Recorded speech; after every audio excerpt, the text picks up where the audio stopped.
It starts quietly. No one notices at first. You're 7 years old, staring into the eyes of a parent who is falling apart. Maybe it's addiction. Maybe it's anger. Maybe it's just the hollow silence of someone too broken to show up. And without words, something ancient clicks in your small mind. If I don't hold everything together, no one will. This is how a child disappears. Not physically, but psychologically. They smile more, they cry less. They learn to read the room before they speak. They become the emotional thermostat of the household. They become small adults long before their minds are ready, and the world praises them for it. You're so mature. You're so responsible. You're so strong. But no one ever stops to ask, at what cost? This is the invisible grief of those who grew up too fast. And today we're going deep inside the psychology of that child, because the effects don't vanish with age. They shape you. They follow you into relationships, careers, your sense of worth. And if you don't understand what happened, you'll spend your adult life repeating the survival patterns that once saved you, but are now slowly killing you. Let's start with what's really happening developmentally. When children are forced to emotionally support adults instead of the other way around, psychologists call this parentification. It's when a child becomes the caregiver, the peacekeeper, the therapist, the protector. This isn't just unhealthy, it rewires the brain, because when a child is consistently put in charge of emotional regulation, either their own or others, it creates something called hypervigilance. You're always scanning for danger. You walk on eggshells. You learn that love is a transaction. You give peace, and maybe they'll give you safety. You learn that your needs are dangerous, and theirs are urgent. So you disappear, not physically, but emotionally. And in your place grows a version of you that performs well. You become the good child, the quiet achiever, the therapist friend, the one who never asks for anything. And you wear that identity so convincingly that even you forget it's a mask. But deep down, something hurts. Something aches, because the inner child you buried didn't die. They're still in there screaming silently, "Why didn't anyone protect me?" As you grow older, the symptoms become more complex. You might become hyper-independent. You refuse help, push people away, or never feel truly safe in love. You might feel numb during happy moments, because joy feels unfamiliar, unearned, even dangerous.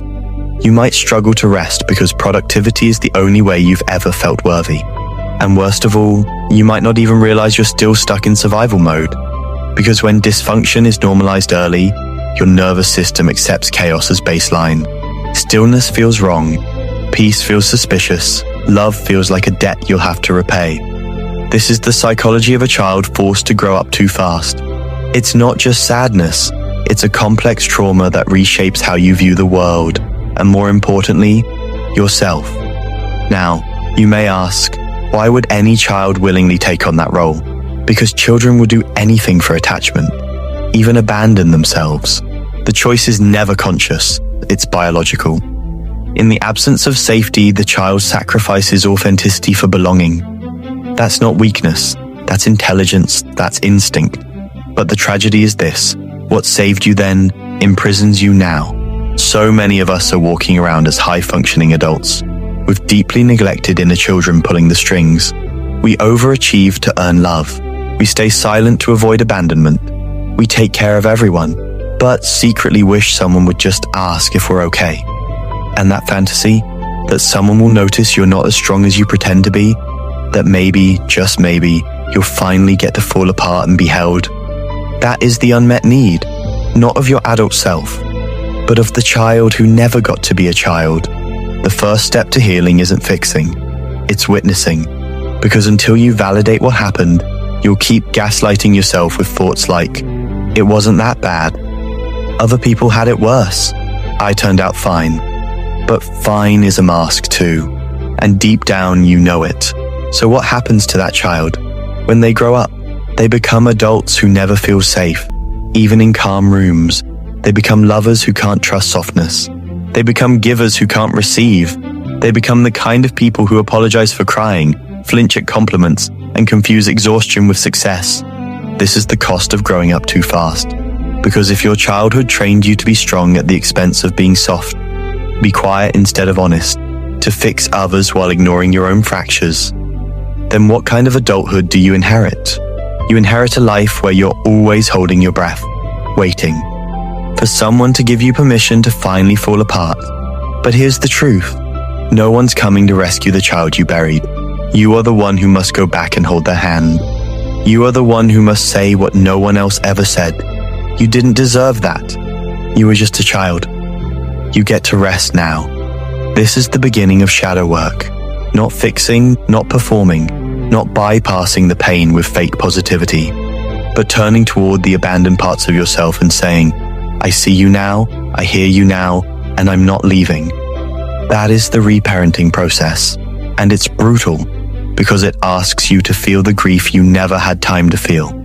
It asks you to sit with the rage, the sorrow, the unmet needs, to weep for the birthdays where no one showed up, to mourn the innocence you lost while protecting people who should have protected you. But that grief, it's not weakness, it's proof that you're healing, because what was once frozen is finally thawing. Now let's talk about how this survival pattern shows up in adulthood, subtly, tragically, and often invisibly.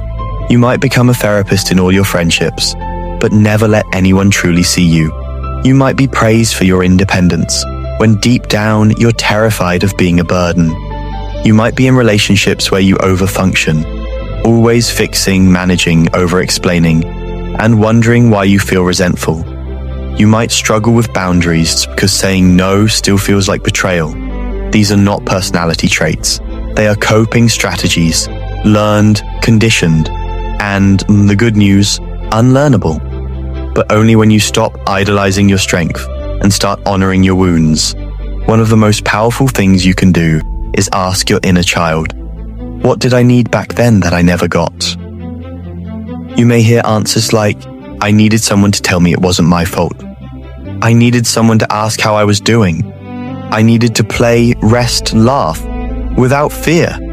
And slowly, very slowly, you begin to give those things to yourself. Not to fix your past, but to stop reliving it.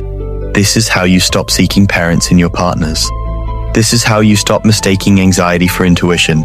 This is how you stop running from the child you were and the self you're becoming. Carl Jung once said, there is no coming to consciousness without pain. People will do anything, no matter how absurd, to avoid facing their own soul. But shadow work demands that we face it, all of it, the neglected, the ashamed, the scared, the angry, because healing isn't about becoming someone new, it's about remembering who you were before the world told you who to be. So if you're someone who grew up too fast, know this, your maturity was never the problem. The problem was that you had no choice, but now you do. You can choose softness, you can choose to rest, you can choose to stop managing everyone else's emotions and start honoring your own. And no, it won't happen overnight. There will be days you feel like a child again. Good, that's the point. Let that child come home. Let them cry. Let them play. Let them finally be seen. Because you're not broken. You're becoming whole. And maybe for the first time, you're finally growing up the right way. Not through pressure, not through fear, but through truth. You never had a childhood, but you still have a future. And this time, you get to write it.